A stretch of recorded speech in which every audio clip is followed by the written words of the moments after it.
Left के नेता भी संबोधित कर रहे हैं, सुनिए। पूरे वोट चोरी की साजिश ने मुझे मुर्दा घोषित कर दिया, लेकिन मैं जिंदा हूं।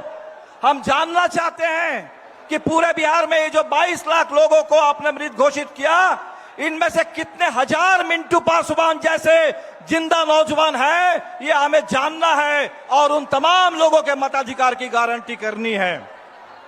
बिहार के 35 लाख लोग जो बिहार से बाहर जाते हैं कमाने के लिए, बेहतर रोजगार, बेहतर मजदूरी की तलाश में, आज उनका नाम मतदाता सूची से बाहर हो गया। भाजपा के नेता गुजरात से पटना आते हैं और पटना आकर के पटना के मतदाता बन जाते हैं, और हमारे बिहार के भाई जो कमाने के लिए बाहर गए हैं, उन तमाम मतदाता को बाहरी घोषित करके आज मतदाता सूची से उनको बाहर कर दिया जा रहा है। और इसीलिए साथियों, ये बड़ी लड़ाई है, ये बड़ी लड़ाई है। ये अगस्त का महीना है, अगस्त का महीना, 9 अगस्त 1942। याद करिए कि जिस समय भारत छोड़ो का नारा आया, अंग्रेजों भारत छोड़ो करो या मरो का नारा आया, उस समय मुंबई में कांग्रेस के पूरा नेतृत्व को गिरफ्तार कर लिया गया। लेकिन बिहार के नौजवान थे, बिहार के किसान थे, उन नौजवानों ने, उन किसानों ने इसको बहुत बड़ा एक जन आंदोलन बना दिया और 1947 में देश को आजादी मिली। आजादी मिली, हमें संविधान मिला, और जब संविधान मिला तो हमें एक एक वोट डालने का अधिकार मिला कि सबके लिए एक वोट, गरीब से गरीब आदमी के लिए भी एक वोट और अमीर से अमीर के लिए भी एक वोट। आज उसी वोट के अधिकार को छीनने की साजिश हो रही है।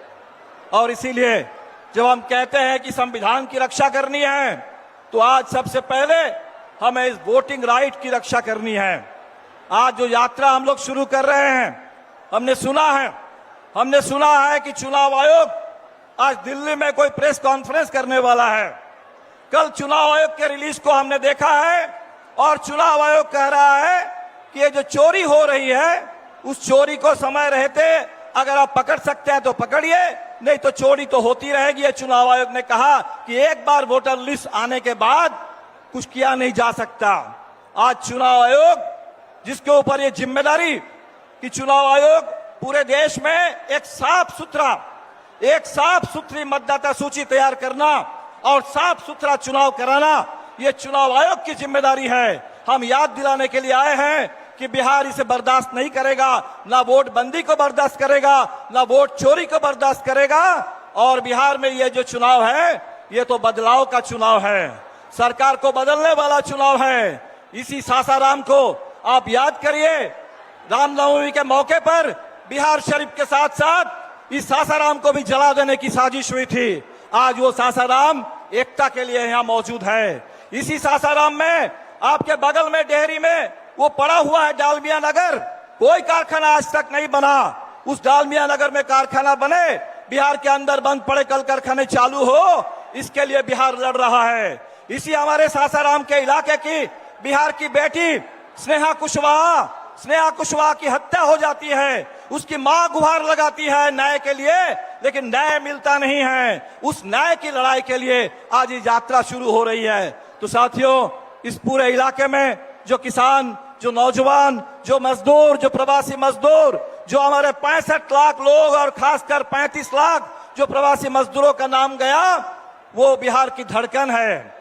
और बिहार के लोगों को इस तरीके से बाहर करके ये जो चुनाव चुराने और डाका डालने की साजिश है, हमें इस नापाक इरादे को नाकाम कर देना है। और इसीलिए आप सभी से अपील करेंगे कि यात्रा अभी तो शुरुआत है, और ये जो वोट चोरी की साजिश, इसकी भी अभी शुरुआत हुई है। ये 65 लाख के बाद आगे और चोरी होनी है, आगे और फर्जी नाम जोड़े जाने हैं। और इसीलिए आप जगे रहिए, सजग रहिए, एक एक वोट के लिए लड़िए, और जब वोट का मौका आएगा, अपने एक एक वोट से इस सरकार को उखाड़ फेंकिए, बदल दीजिए, संविधान की रक्षा कीजिए, आजादी की रक्षा कीजिए और अपने वोटिंग राइट की रक्षा कीजिए।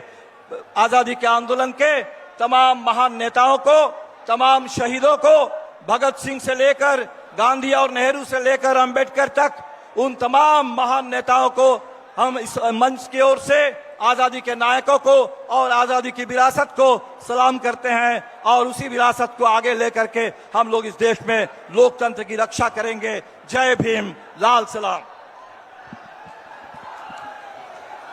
अब आपके बाद आप सबके बीच सम्मानित इंडिया गठबंधन के कोऑर्डिनेशन कमेटी के अध्यक्ष,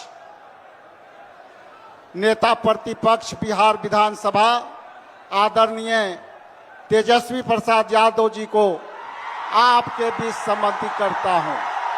आए आदरणीय तेजस्वी प्रसाद यादव जी।